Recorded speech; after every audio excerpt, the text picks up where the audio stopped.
నమస్తే. నర్సాపురంలో రఘురామకృష్ణకి వ్యతిరేకంగా ఎంపీగా ఉమా బాలను నిలబెట్టబోతున్నారు. అసలు ఆవిడ ఎవరు, ఆవిడ ఈ రఘురామకృష్ణని ఎదుర్కోగలదా అనేది మనకు వివరించడానికి సీనియర్ జర్నలిస్ట్ దాము బాలాజీ ఉన్నారు. ఆయన అడిగి తెలుసుకుందాం.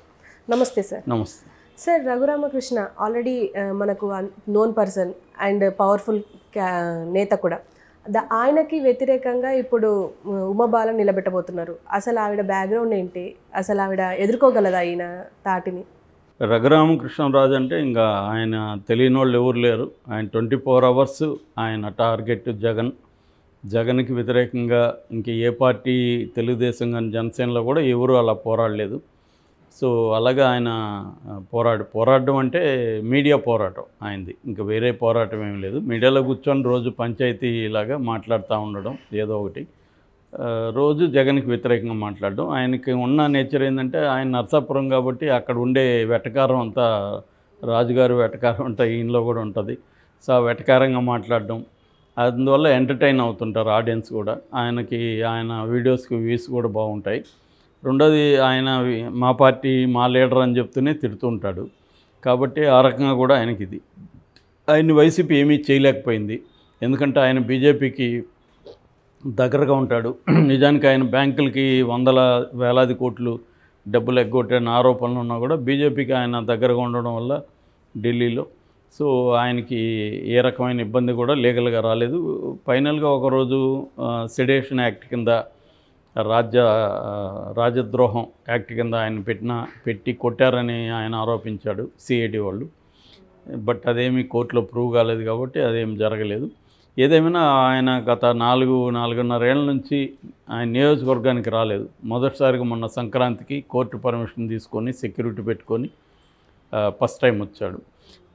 ఇప్పుడు ఆయన ఎప్పటి నుంచో ఆయనే చేసుకున్నాడు, నేను తెలుగుదేశం జనసేన తరపున నిలబడతానని. జనసేన తెలుగుదేశానికి కూడా ఇంక వేరే క్యాండిడేట్ ఎవరు అక్కడ లేరు కాబట్టి ఈయనకే ఇచ్చే అవకాశం ఉంది. ఇప్పటివరకు డిక్లేర్ చేయలేదు కానీ ఆయన ఆల్రెడీ నేనే ఇక్కడ, నాకు పోటీగా ఎవరిని పెడతారో మీరు వెతుక్కోండి అని ఎప్పటి నుంచో వైసీపీకి ఛాలెంజ్లు చేస్తున్నాడు. వైసీపీ వాళ్ళు కూడా ఈయన్ని ఓడించడానికి రకరకాల ఎత్తుగడలు వేశారు. శ్యామలాదేవి అని కృష్ణరాజు గారి భార్య, చనిపోయినారు కదా ఆయన, కృష్ణరాజు భార్య, ప్రభాస్ పెద్దమ్మ, ఆమెను రంగంలోకి దించాలనుకున్నారు. ఆమె కూడా ఆ మధ్య ఇండైరెక్ట్గా కామెంట్ చేసింది, రాజకీయాల్లో సేవ చేస్తాం మేమని. కానీ ఆమెను ఎందుకు మరి వద్దనుకున్నారు.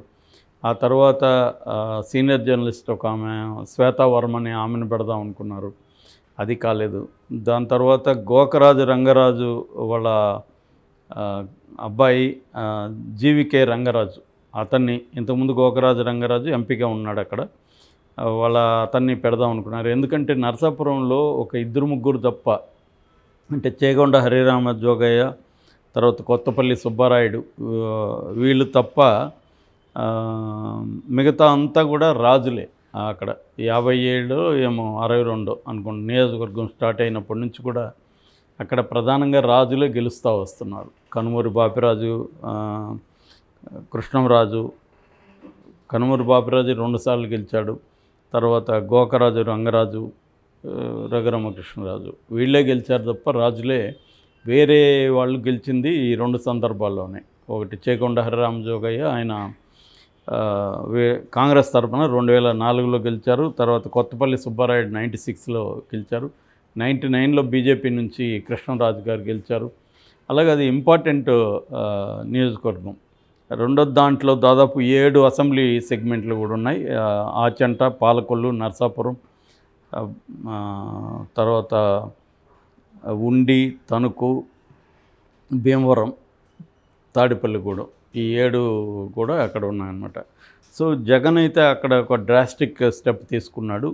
గోదావరి జిల్లాలో ప్రధానంగా 5 చోట్ల ఆయన ఎంపీలుగా బీసీలకి ఇచ్చాడు. ముఖ్యంగా రాజమండ్రి, నర్సాపురం, ఏలూరు మూడిట్లో కూడా బీసీలకి ఇచ్చాడు. అక్కడ ఏంటంటే బీసీలు కూడా బలంగా ఉంటారు, కానీ వాళ్ళ నుంచి క్యాండిడేట్ని పెద్ద ఎవరు కూడా ప్రోత్సహించలేదు. 2019 ఎలక్షన్లు తీసుకుంటే మనం అక్కడ వెంకట శివరామరాజు తెలుగుదేశం నుంచి కంటెస్ట్ చేశాడు. ఆయనకి 4,15,000 ఓట్లు వచ్చాయి. రఘురామకృష్ణరాజుకు 4,47,000 ఓట్లు వచ్చాయి. ఇక నాగబాబు, జనసేన నుంచి నాగబాబు పోటీ చేస్తే ఆయనకి 2,50,000 ఓట్లు వచ్చాయి. సో ఇప్పుడు ఆ సమీకరణాలతో కానీ అదే ఓటు బ్యాంక్ కానీ ఇద్దరికి ఉంటే రెండు కలిపితే దాదాపు 4,47,000 ఇటు 2,50,000. సో 7 లక్షలు ఈజీగా ఇద్దరికి వస్తుంది కాబట్టి సునాయాసంగా రఘురామకృష్ణరాజు గెలుస్తాడు అన్న ధీమాతో వాళ్ళు ఉన్నారు. అయితే జగన్కి ఇప్పటివరకు క్యాండిడేట్ దొరకపోవడం, రకరకాలుగా ట్రై చేయడం, ఫైనల్గా మొన్నటి వరకు కూడా డాక్టర్ అనసూరి పద్మలత అనుకున్నారు. ఎందుకంటే ఆమె సెట్టిబల్జా, అక్కడ సెట్టిబల్జాలు చాలా స్ట్రాంగ్గా ఉంటారు. కాపులు దీంట్లో వాళ్ళు కూడా సబ్ కాస్టే, కానీ దీంట్లో బీసీల కిందకు వస్తారు సెట్టిబల్జా.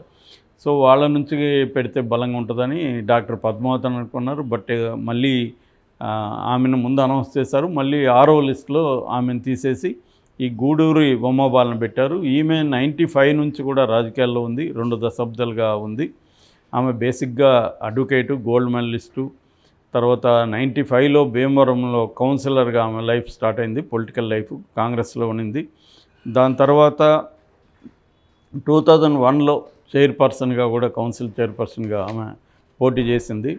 తర్వాత కాంగ్రెస్ జిల్లా మహిళా కార్యదర్శిగా ఉన్నింది, డిసిసి కార్యదర్శి, ప్రధాన కార్యదర్శిగా ఉన్నింది, రాష్ట్ర మహిళా విభాగం కార్యదర్శిగా పనిచేసింది.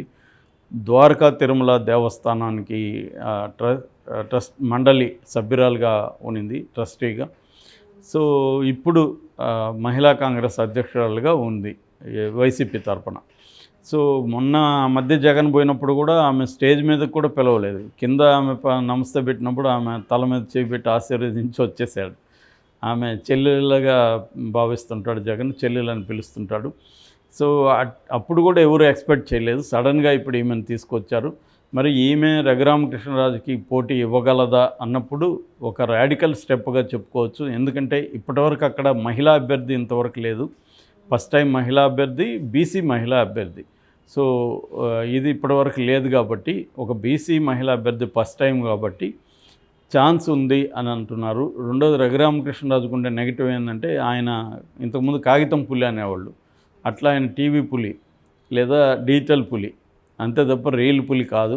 ఎప్పుడు కూడా గ్రౌండ్లో వచ్చి ఇక్కడ వాళ్ళ సమస్యలు పట్టించుకోలేదు. ఆయన గెలిపిస్తే జగన్ని ఎంత భయపెట్టినా మహా అంటే ఏం చేస్తాడు, జగన్ అరెస్ట్ చేసి జైల్లో పెడతాడు.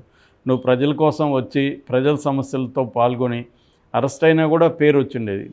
అది వదిలేసి ఆయన జగన్ భయపడి జగన్కి అక్కడ కూర్చుంటే, ఇంకా నువ్వు అలాగా ఎవడికో భయపడి నువ్వు కూర్చున్నావు, నిన్ను గెలిపిస్తే రేపు మళ్ళీ జగన్ వస్తే మళ్ళీ భయపడవని గ్యారంటీ ఏముంది అన్న అభిప్రాయం జనంలకి వెళ్ళింది బాగా. సో ఈమె కూడా దాన్ని బలంగా తీసుకెళ్తుంది. ఎందుకంటే ఆయన ఢిల్లీలో కూర్చునేవాడు తప్ప గెలిపించినా ఇక్కడ కూర్చోడు, నేనైతే ఇక్కడే ఉంటాను, నేను మీకు అందుబాటులో ఉంటాను అనేది ఆమె తీసుకెళ్ళే అవకాశం ఉంది. రెండోది సెట్టిబల్జులు గణనీయమైన పర్సంటేజ్ ఉన్నారు. వాళ్ళ ఓట్లు కూడా పోలరైజ్ అయితే మాత్రం ఆమెకి విన్నింగ్ అవకాశాలు ఉన్నాయి. రెండోది అక్కడ తెలుగుదేశం జనసేనల మధ్య కూడా ప్రాబ్లమ్స్ ఉన్నాయి. ఈయన రెండింటికి చెందిన వ్యక్తి, తెలుగుదేశంలో లేడు, జనసేనలో లేడు, ఈయన వైసీపీ నుంచి వచ్చాడు కాబట్టి ఓట్ షేర్ అనేది కూడా ఆయనకి వెళ్తుందా అనేది కూడా ఒక డౌట్ ఉంది. సో ఈ రకమైన డిసడ్వాంటేజెస్ ఆయనకున్నాయి, ఈమెకి కొన్ని అడ్వాంటేజెస్ ఉన్నాయి. ఈమెకి డిసడ్వాంటేజ్ అంటే ఈమె అంత పాపులర్ కాదు, ఈమె అంత కరిస్మాటిక్ పర్సన్ కాదు. బట్ ఒక్కొక్కసారి చాలాసార్లు మనం చూసాం, మహామహోళ్ళే ఎవరో అనామకుల చేతులు ఓడిపోయిన సంఘటనలు బోల్డ్ ఉన్నాయి. ఆ రకంగా చాలామంది విశ్లేషించేది ఏంటంటే, ఇతనికి మీడియాలో మాత్రమే ఉంటుంది తప్ప లోకల్గా ఏమీ లేదు. అక్కడ లోకల్గా ఆమెకే ఉంది, గ్రౌండ్ లెవెల్ అంతా ఆమెకుంది. రెండోది ఈయన తనకి పెద్ద ఎత్తున ప్రచారం జరగడం వల్ల నేనేదో గెలిచేస్తానని, మనకు మామూలుగా చిరంజీవి సినిమాల్లో చూపిస్తాను, ఢిల్లీ నుంచి ముంబై నుంచి ఒక రౌడీని పిలుస్తారు, వాడు వచ్చి విపరీతమైన విన్యాసాలు చేస్తుంటాడు, చిరంజీవి ఒకే ఒక దెబ్బతో కొట్టేస్తుంటాడు అతను. అలాగే ఇతను విన్యాసాలు చేస్తున్నాడు, కానీ గ్రౌండ్ లెవెల్లో ఏం జరుగుతుందో అతనికి తెలియదు. కాబట్టి ఇతను గెలిచే పరిస్థితి లేదని చాలామంది చెప్తున్నారు. వైసీపీ కూడా ఈసారి అతను అక్కడ ఎన్ని కోట్లైనా ఖర్చు పెట్టి ఇతను ఓడించాలి, ఇతను మాత్రం మళ్ళీ గెలిపించకూడదు, ఒకసారి గెలిపించి బుద్ధి తక్కువ పనిచేసాం సీట్ ఇచ్చి తనకి అనేది వైసీపీ కూడా అనుకుంటుంది. కాబట్టి ఈమెకి అన్ని అనుకూలతలు అయితే ఉన్నాయి.